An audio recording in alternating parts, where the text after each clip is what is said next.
Dr. Peter Gamwell, Superintendent of the Ottawa-Carleton District School Board, from Norris Green to Ottawa via Newfoundland. Dr. Gamwell. Thank you very much indeed. How are we doing out there? Good evening. I can leave again, you know. Please. Listen, I've had a very bad evening. I want to tell you, they've got never mind the 6 minutes. Here's what happened. I'm minding my own business in the hotel room, sort of going through this, because they're nerve-wracking, these things, you know.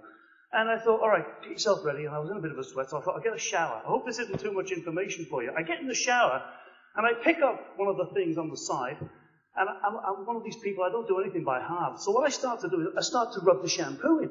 Well, there's sand in my hair. I got no idea what's going on, so I panic, and the next thing, I do that. Now I got sand in my hair. You know what they've done? Instead of putting a bottle of shampoo, they put this, what do they call it, exfoliating stuff? I'm not joking. So if I'm glistening on top, you'll understand the reason why. Listen, do you want a 7th inning stretch?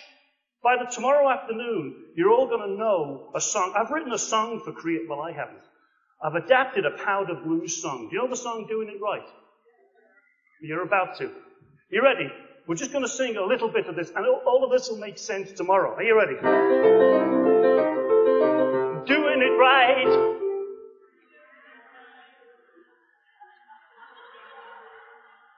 Listen, I could go back to Norris Green via Newfoundland if you like. Come on, let's do it. I'll sing it, you repeat it. We're doing it right. We're doing it right. Oh yeah, we're doing it right. We're doing it right. That's good enough for now. That's got us going. That's got the juices flowing. Okay, good. All right. So listen, I've got to like this. Oh, geez, I can't stand these things. Tomorrow morning, I've got the privilege of speaking to you for half an hour or so about leading creative organizations. We've been working really hard on this for the last 6 or 7 years in Ottawa to fundamentally transform how our operations and our thinking works about our organization. I thought tonight it'd be a great idea if I said a few words about why is it so important? Why are we suddenly hearing about imagination, creativity, and innovation? It's only in the last couple of years that it's become the thing to talk about. And I want to speak a little bit about the comments made by one of my great friends, Dr. Bobby Moore. He was the High Commissioner from British Guyana to Canada for many years, then worked with CEDA. But more importantly, he's one of the brightest people I've ever had the privilege of meeting. And he says this: we're living in a world of in-betweenity, a time between times. It's as though we're living our lives in a parenthesis between two historical eras. The first of which is dying, but its devotees are procrastinating over performing the last rites. The second of which is in the pains of birth, but the welcomers can't find the right midwife. And what he says is this: it's when people are living in times of in-betweenity, there are generally 3 responses. The first is to rearrange the furniture of the status quo. You know these people, don't you? What they want to do is, shift this piece here, put it over here, right? It doesn't dawn on them they need new furniture, right? But what they want us to do is they wanted to quell the turbulence. Problem? What problem?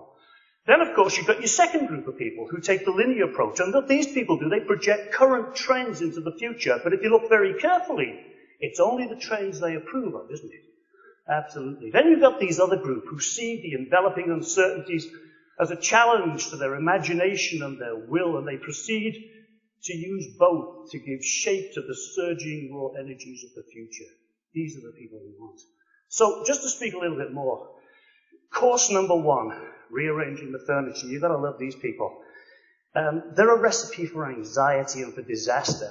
What they want to do is continually solve today's problems with yesterday's tools. And they set themselves on a course for one of the 3 calamitous F's. Don't worry, I'm going to keep it clean. They become frenetic, fanatic, and fundamentalist, or one or more of those. And they seem bound and determined on destroying the future in the name of the past. Course number 2, the joy of the analytic temperament. These are your strategic planning type people. And what they want to do, in their own denial, is to try to contain the way the future goes. Right? They don't realize that it's so different they can't do that. They want to take the linearity of their strategic plan and pull it all together. Okay? But it doesn't work like that. So it's abundantly clear that anything that we move now into the future to do is going to be.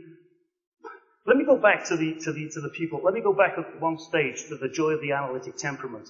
What they do is it's as though they're trying to add new chapters onto a text that's already been written. Okay?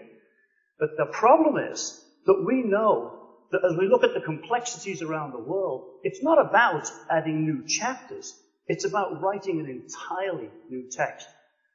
To put it another way, you can't just continually expand the lens through which you see the world. There comes a point where things are so fundamentally different, you've got to change the lens.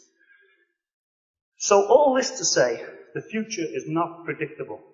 It's not predictable, but it is inventable. So what we need, as we live in this time of in-betweenity, is the faculty of vision. And vision is entirely dependent on creation. It's not a matter of following a line. It's a matter of taking many, many, many different lines and weaving them together into patterns that have never been seen before. That's what makes this so exciting. And in terms of social imagination, what we have to do is to use our individual and collective imaginations to create worlds that don't exist yet, but that can exist. There's huge optimism, and I'm going to tell you why. Over the course of the last 30 years, there have been multiple bodies of research that have been emerging in the background, gently, carefully, which deny the understandings upon which our current structures are based. So when Ken Robinson says we need to fundamentally transform our structures, he means it and he's right. But it's going to be a very, very interesting journey. But there is cause for great optimism. There are some great minds out there who are starting to bring things together for us. Ken Robinson is one. Daniel Pink is another. And this guy is another. Anybody know him? All right, you will do tomorrow. And he is going to be at the central figure of the song Doing It Right, because I think his ideas are really going to set us on a course for rethinking what we understand and know about learning and the implications for learning on the individual, the collective, and the societal level. So let's finish with another little rendition of Doing It Right, and all this will make sense tomorrow. Are you ready? Oh, I got no time left. Can we do 30 seconds? Okay. Are you ready? Ready? We're doing it right. Come on, doing it right.